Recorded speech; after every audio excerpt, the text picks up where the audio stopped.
सूरजपुर गांव में मदन लाल नाम का एक बूढ़ा आदमी रहता था।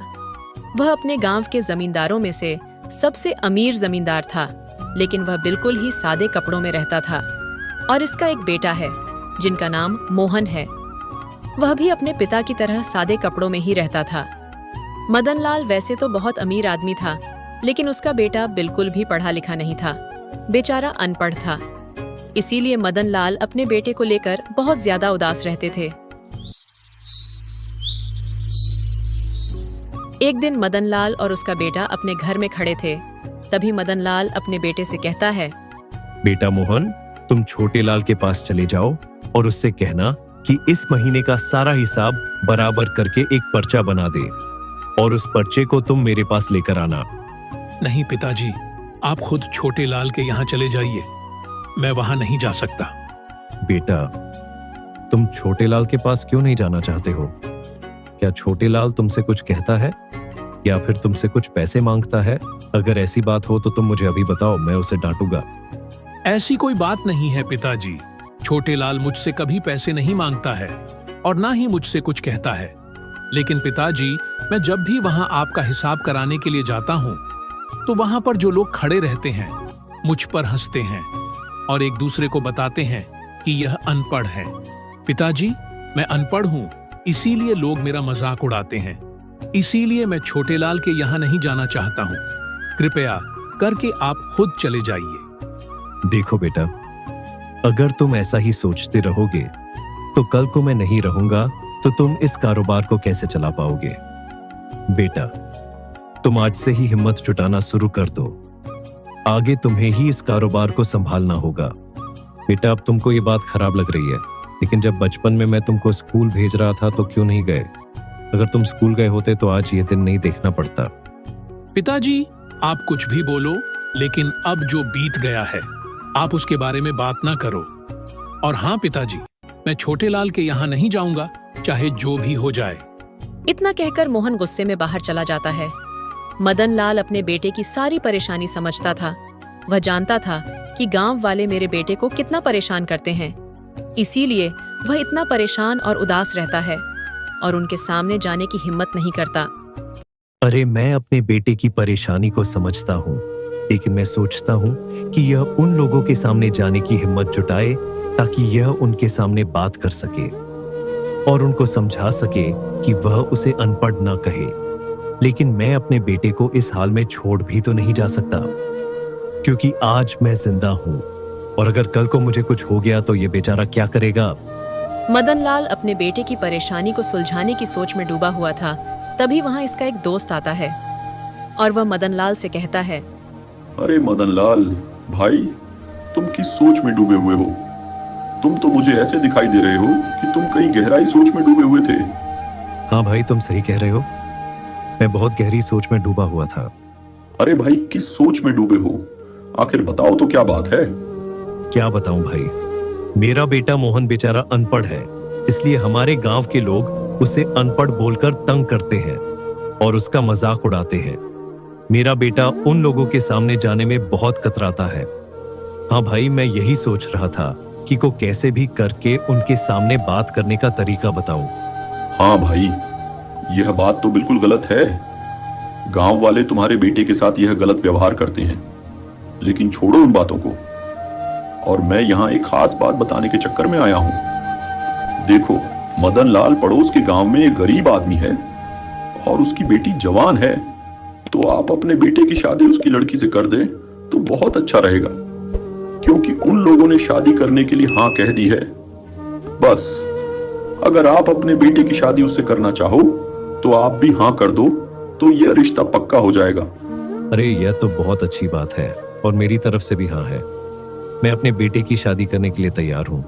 हर एक किस्मत ऐसी होती है कि खुद चलकर शादी करने की बात हो रही है, और जब मैं इधर उधर गया तो सबने मेरे बेटे को अनपढ़ कहकर रिश्ता पक्का नहीं किया। चलो ठीक है, अब मैं अपनी बेटे की शादी उसी लड़की से कर दूंगा, बस अब तारीख पक्की की जाए।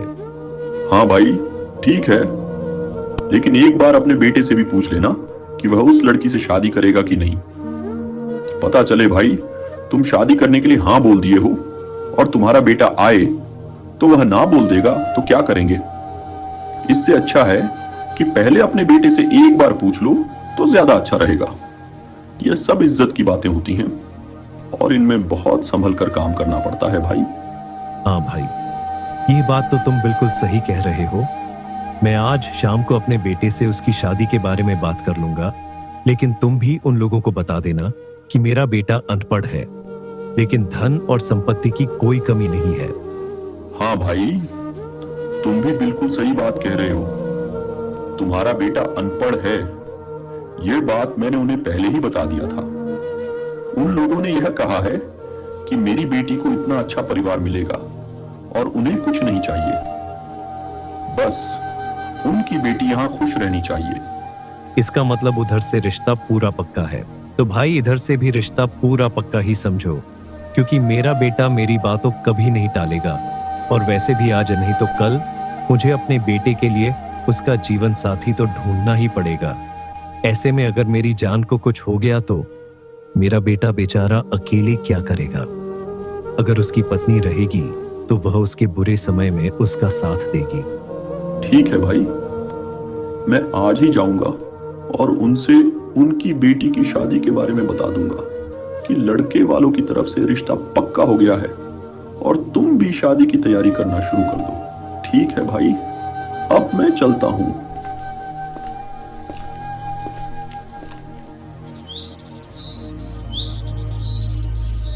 कुछ ही दिनों में मोहन की शादी हो जाती है और उसकी शादी उर्मिला नाम की लड़की से होती है। उर्मिला बहुत ही खूबसूरत, पढ़ी लिखी और समझदार चालाक थी, लेकिन मोहन अनपढ़ होने के कारण उससे बात तक नहीं करता था। एक दिन मदन लाल अपनी बहू उर्मिला से कहता है, देखो उर्मिला, तुम इस घर की बहू नहीं बल्कि बेटी हो और अब तुम्हें ही इस घर को अच्छे से संभालना होगा। पिताजी, मेरी शादी तो अभी अभी हुई है और आप मुझे इस घर की मालकिन बना दे रहे हो। पिताजी, आप ऐसा क्यों कह रहे हो? देखो बेटी, मेरा बेटा बेचारा अनपढ़ है, इसलिए गांव वाले उसका बहुत मजाक उड़ाते हैं, तो वह उन लोगों के सामने जाने में बहुत कतराता है। लेकिन बेटा, मुझे बहुत खुशी है कि तुम्हारे जैसी बहू इस घर में आई है और तुम बहुत ही समझदार हो, इसीलिए मेरे बेटे का अच्छे से ख्याल रखना। अच्छा, तो यह बात है। हाँ पिताजी, फिर तो आप बिल्कुल भी चिंता मत कीजिए, क्योंकि मैं उनका बहुत ही अच्छे से ख्याल रखूंगी। लेकिन पिताजी, मैं आपसे एक बात पूछना चाहती हूँ। पिताजी, आपके बेटे तो मुझसे बात ही नहीं करते हैं। आप कृपया करके उन्हें समझाइए और उनसे कह दीजिए कि मुझसे बातें किया करें। ठीक है बेटी, मैं उसे जरूर समझाऊंगा। अरे बेटी, मैं तुमको क्या बताऊं, उसकी माँ के गुजर जाने के बाद वह अकेला रहने लगा था और उसके दिल का हाल आज तक किसी ने नहीं जान पाया, यहाँ तक कि मैं भी नहीं जान पाया। लेकिन बेटी, बस मुझे इतना मालूम है कि मेरे बेटे को खाने में आलू का पराठा, गोभी की सब्जी बहुत ज्यादा पसंद है। चलो कोई बात नहीं है पिताजी, लेकिन अब मैं और भी ज्यादा खुश हूँ, क्योंकि आपने बता दिया कि उन्हें आलू का पराठा और गोभी की सब्जी पसंद है। पिताजी, आज ही मैं उनके लिए आलू का पराठा और गोभी की सब्जी बनाकर रखती हूँ। उर्मिला ने शाम को मोहन के मनपसंद का भोजन बनाती है। उसके सामने रखकर मोहन से कहती हैं, ये लो जी, मैंने आपके मनपसंद का भोजन बनाया है। आप खाकर बताओ कि यह कैसा बना है। अरे सच में तुमने तो मेरे मनपसंद का भोजन बनाया है। उर्मिला, तुम्हारा बहुत बहुत धन्यवाद। लेकिन तुम यह बताओ कि तुम्हें कैसे पता कि मुझे आलू का पराठा और गोभी की सब्जी बहुत पसंद है? अरे ये बात तो मुझे पिताजी ने बताई थी, इसलिए मैंने आपका मनपसंद भोजन बनाया है। लेकिन आप मुझे धन्यवाद क्यों बोल रहे हो? मैं आपकी पत्नी हूँ, तो आपके लिए मैं हर काम कर सकती हूँ, ये मेरा हक है। उर्मिला, मैं क्या बताऊं तुमको, मैंने आज तक किसी से बात नहीं की है, क्योंकि मेरे अनपढ़ होने के कारण मेरा कभी कोई दोस्त नहीं बना। पिताजी की इतनी इज्जत होने के वजूद भी लोगों ने मेरा हर समय मजाक उड़ाया है। लेकिन अब मुझे समझ में नहीं आ रहा है कि मैं तुमसे कैसे और क्या बातें करूं। कोई बात नहीं है जी, आज तक आपका सब लोगों ने मजाक उड़ाया है, लेकिन मुझे आपके अनपढ़ होने का कोई दुख नहीं है, क्योंकि मुझे एक अच्छा और सच्चा जीवन साथी चाहिए था, तो तुम मुझे मिल गए। बस अब मैं सारी जिंदगी आपकी सेवा करूंगी। मुझे आपसे और कुछ नहीं चाहिए। मुझे आपका जिंदगी भर का साथ चाहिए बस। उर्मिला, मुझे बहुत खुशी है कि तुम्हारे जैसी पत्नी मुझे मिली है। मेरी माँ के गुजर जाने के बाद मैं खुद को आज तक अकेला महसूस करता था, लेकिन अब जब मैंने तुमसे बातें की तो मुझे बहुत अच्छा लगा, क्योंकि जब मैं अपनी माँ से ऐसी बातें करता था तो मुझे बहुत अच्छा लगता था।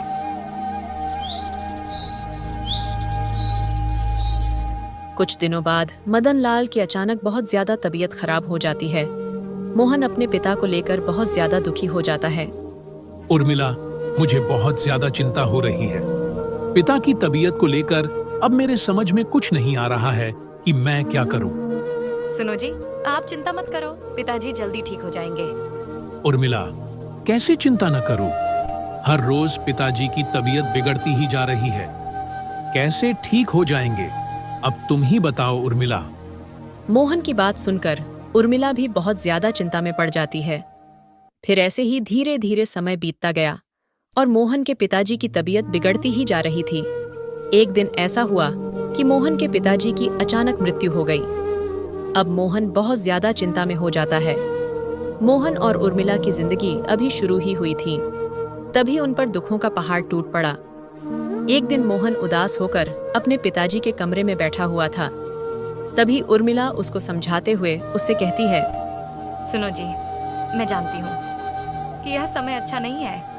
आखिर ऐसे कब तक चिंता में रहोगे? अब आपको थोड़ा हिम्मत जुटाना पड़ेगा। आपको ही सब कारोबार संभालना होगा। अब पिताजी की जगह पर आपको खर्चा और बचत का हिसाब रखना होगा। नहीं उर्मिला, मैं यह नहीं कर सकता हूँ, क्योंकि वह लोग मेरी बात को ही नहीं मानेंगे।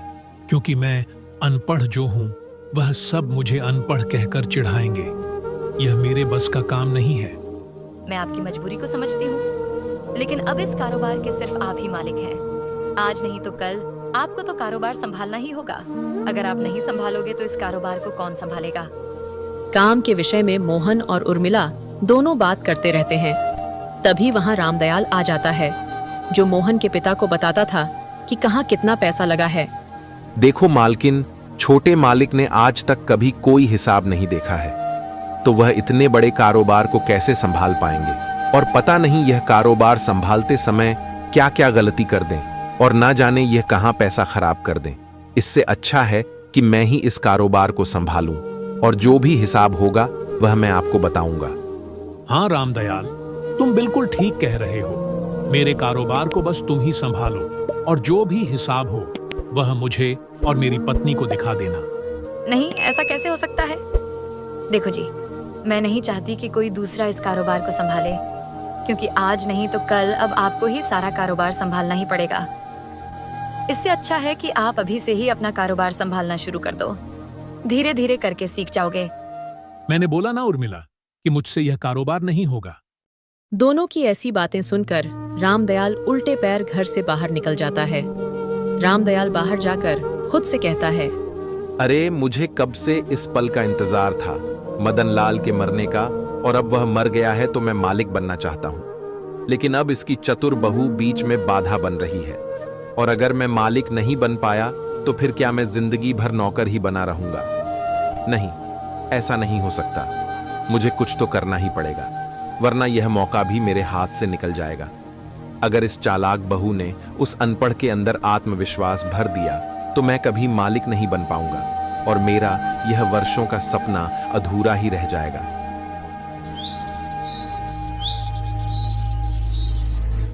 अगले दिन सुबह होते ही रामदयाल फिर से मोहन के घर आता है और रामदयाल को अपने पास देखकर मोहन उससे कहता है, क्या हुआ रामदयाल जी, आप इतनी सुबह सुबह यहाँ कैसे आए हो? क्या कोई बात हुई है या फिर और कुछ है? नहीं, कोई खास बात नहीं है। मैं बस आपसे यह कहने के लिए आया था कि आपने अभी तक कोई काम नहीं संभाला है, तो आप ऐसा करो कि उर्मिला मालकिन को सारा काम संभालने की जिम्मेदारी दे दो, ताकि जब आपकी पत्नी काम संभालेगी तब आप दोनों को एक दूसरे पर भरोसा होगा। उर्मिला बहुत समझदार थी, इसलिए वह रामदयाल की चाल तुरंत समझ जाती है। वह सोचती है कि रामदयाल मोहन और मेरे बीच एक दीवार खड़ी करना चाहता है, जिससे कि मोहन जी भड़क जाए और सारा काम रामदयाल को ही संभालने के लिए दे दे। नहीं नहीं, ऐसा कैसे हो सकता है? अरे, जब तक मोहन जी है तब तक यही काम संभालेंगे, और अब तक इन्होंने काम इसलिए नहीं संभाला था पिताजी काम संभालते थे, और आपके होते हुए बेटा कैसे काम संभाल सकता है? और आज नहीं तो कल एक काम तो खुद संभालेंगे ही। अच्छा मालकिन बहू, तुमने ठान लिया है कि आखिर मोहन मालिक ही काम को संभालेंगे। चलो कोई बात नहीं, वह आप दोनों की आपसी मामला है, उसमें मैं कुछ नहीं कर सकता हूं। लेकिन एक और बात है जिसके लिए मैं यहां आया हूं। बताइए रामदयाल जी, वह क्या बात है जिसके लिए आप यहाँ आए हो? देखो मालिक, आपके पिताजी लोगों को कर्ज देते थे, लेकिन उस कर्ज पर वह बिल्कुल भी ब्याज नहीं लगाते थे।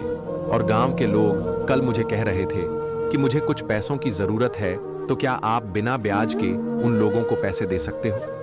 देखो रामदयाल जी, ये बात तो सरासर झूठ है, क्योंकि मैंने ऐसा कहीं नहीं सुना है कि बिना ब्याज के पैसे मिलते हैं। मालकिन, यह बात आप बिल्कुल सही कह रही हो, बिना ब्याज के पैसे कहीं नहीं मिलते। लेकिन हमारे बड़े मालिक बड़े अच्छे और नेक दिल के इंसान थे, जो बिना ब्याज के ही पैसे देते थे। और मैं भी यही चाहता हूं कि छोटे मालिक अपने पिताजी की प्रथा को आगे बढ़े, ना कि उसे यहीं पर खत्म कर दे। हाँ, ठीक है रामदयाल जी, मैं अपने पिताजी की प्रथा को आगे बढ़ाऊंगा। और जैसे मेरे पिताजी नेक दिल इंसान थे, वैसे ही मैं भी बनूंगा। तो अब आप जाइए और कल सभी लोगों को लेकर आ जाना। मैं कल सबको पैसे दे दूंगा।